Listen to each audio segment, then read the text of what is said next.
الرحیم۔ حضرت امی عائشہ رضی اللہ تعالی عنہا روایت کرتی ہیں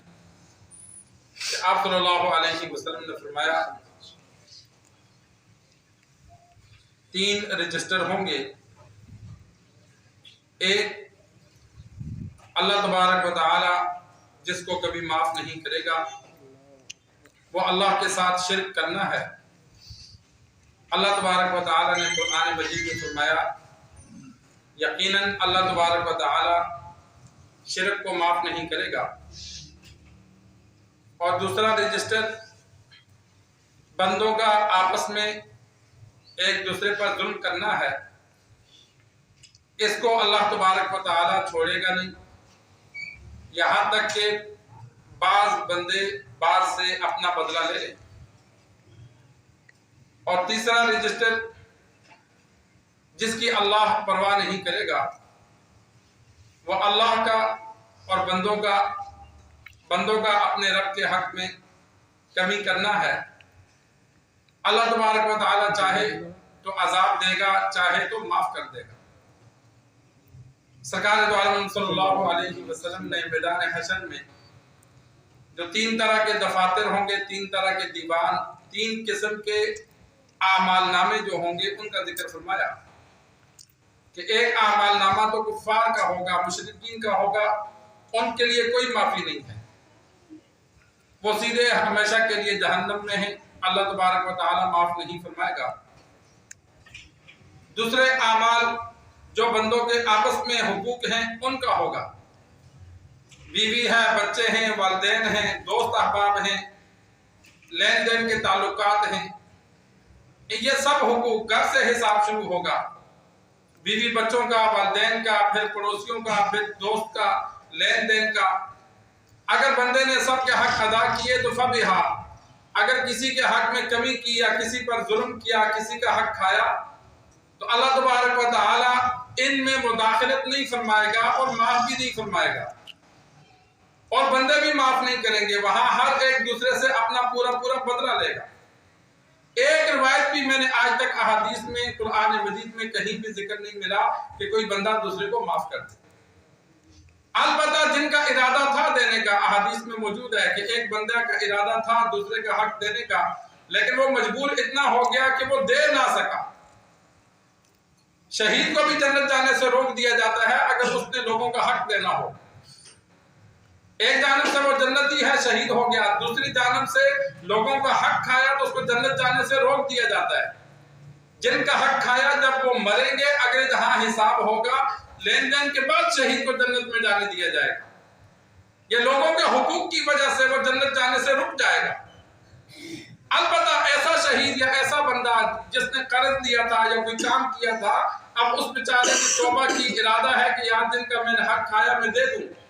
کوشش کی لیکن وہ لوگوں کا حق دے نہ سکا، غریب تھا یا کوئی بھی وجہ تھی،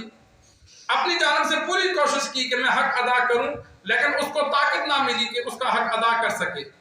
جس طرح بعض مقروض ہوتے ہیں کہ ان کی آمدن اتنی ہوتی ہے، قرض اتنا زیادہ چڑھ جاتا ہے، کوشش کرتے ہیں لیکن ادا نہیں کر سکتے، اسی طرح دنیا سے چلے جاتے ہیں۔ تو ایسے بندوں کے بارے میں حدیث میں آیا کہ اللہ تبارک و تعالی قیامت والے دن جن لوگوں نے حق لینا ہے ان سے صلح کروائے گا۔ اللہ فرمائے گا لینے والے کو وہ محلات دیکھو، دیکھے گا بڑے عمدہ محل ہیں، اللہ فرمائے گا اس کو معاف کر دے تجھے میں وہ دے دیتا ہوں۔ یہ دینا چاہتا تھا، میں نے اس کو توفیق نہیں دی، تیرا حق دنیا میں نہ دے سکا، آج بدلے میں تجھے وہ محلات دیتا ہوں کہ اس کو اپنا حق معاف کر دے۔ یہ ان لوگوں کے لیے ہے جن کا ارادہ ہے دینے کا، لیکن جو بغیر ارادے کی دنیا سے چلے گئے، ان کا دینے کا ارادہ نہیں تھا، لوگوں کے حق کھائے، نہ معاف کرانے کا ارادہ ہے نہ دینے کا ارادہ ہے، تو وہ قیامت والے دن اپنے اعمال، نیک اعمال دوسرے کو بدلے میں دیں گے، نیک اعمال نہیں ہوں گے تو ان کے گناہ لیں گے، جیسا کہ کل ذکر ہوا۔ تو بندوں کا جو آپس میں معاملہ ہے یہ پورا وہاں حساب ہوگا، اللہ تبارک و تعالیٰ اس کو نہیں چھیڑیں گے۔ کوئی بندہ معاف نہیں کرے گا تو اللہ رکاوٹ نہیں بنے گا، دوسرے سے پورا بدلہ لے کے دیا جائے گا۔ اور تیسرا جو اللہ تبارک و تعالیٰ کے حقوق ہیں، نماز فرض ہے، رمضان کے روزے فرض ہیں، زکوٰۃ فرض ہے، دیگر جو اللہ تبارک و تعالیٰ نے انسانوں پہ احکامات لاگو کیے، اگر انسان ان میں کمی کرتا ہے پورے پورے ادا نہیں کرتا تو اللہ تبارک و تعالیٰ کی اپنی مرضی ہے، اللہ چاہے تو سمندر کی جھاگ کے برابر ہوں، زمین سے آسمان تک بڑھ کے ہوں، اللہ چاہے گا تو معاف کر دے گا۔ لا یعبأ اللہ بہ، حدیث کے الفاظ ہیں کہ اللہ کو کوئی پرواہ نہیں، بعضوں کو چاہے گا عذاب دے گا، بعضوں کو چاہے گا معاف کر دے گا۔ علماء نے لکھا ہے، ہمارے استاد محترم صوفی سرور صاحب نفر اللہ ممقتہ فرماتے تھے کہ جہنم مسلمانوں کے لیے ہاسپٹل ہے، کہ جن لوگوں نے اپنے اخلاق دنیا میں درست کر دیے، جنت کے میں رہنے کے قابل بن گئے، یا تھوڑی بہت کمی تھی ان کو سفارش سے کمی پوری کر کے جنت میں چلے جائیں گے، لیکن جو جنت میں رہنے کے قابل نہ ہوئے تو ان کو کچھ عرصہ جہنم میں رکھ کر ان کے جسم سے کمیوں کو دور کر کے اللہ جنت کے قابل بنا کے جنت میں داخل فرما دے گا۔ اسی لیے مسلمان جہنم کے سب سے اوپر والے درجے میں ہوں گے، نیچے والے 6 درجے کفار کے لیے ہیں۔ مسلمان پورا جہنم میں نہیں ہوگا،